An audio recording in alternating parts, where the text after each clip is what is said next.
मुझी मदद कर, मुझो का कर बिलो जी मां माला माल थी वना बाबा। तो जी आहे करामत एतरी।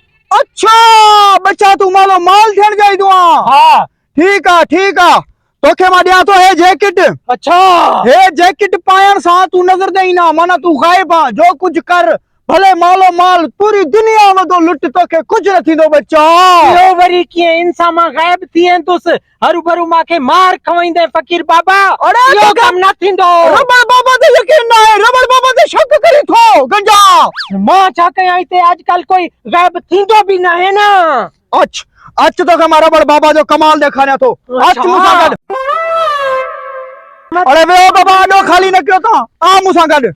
हाने हे दिस, हे जैकेट आ। हां हिन के मां हिते पाया थो। अच्छा ठीक आ, तोखे एतबार न थो थे ना।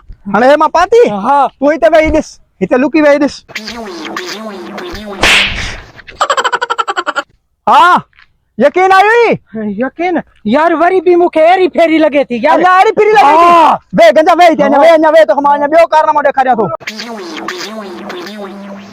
ले ले ले ले ले ले ओए कहीं जब आयो केड़ा कालू बदमाश की कहीं जब आयो केड़ो आते आज कोई को यार लगी तो कोई क्या बात।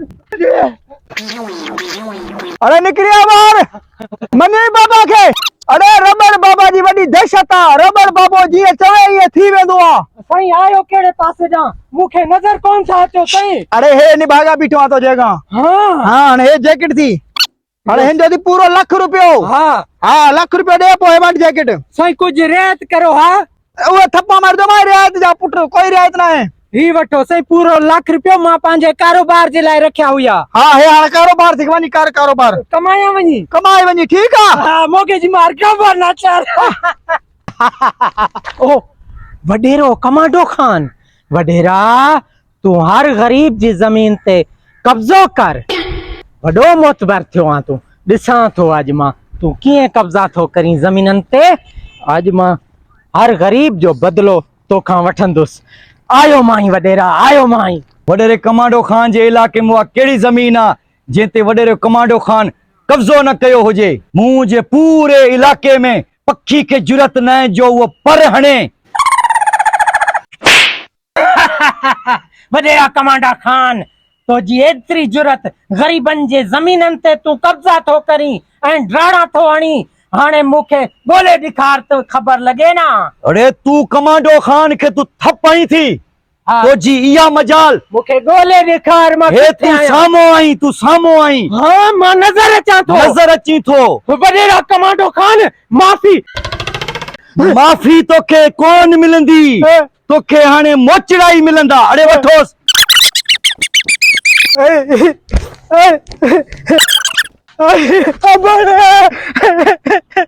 चंगो थियो जान बची वई मुंजी यार। बाबे त मुखे चयो हो त तू नजर कोन ईंदे। हाने मां नजर अची हुस वनी बाबे खां पुछां थो। वडो कुटियो थन। हां बाबो काडे यो बाबो किडा वियो। हां अबोड़े बाबो त आहे कोन।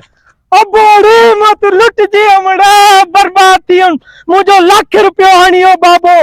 ही छा लिखियल आ तबियत ज्यादा खराब थियण खां पोए डॉक्टर सां वनी मिलो। मोगे जी मार के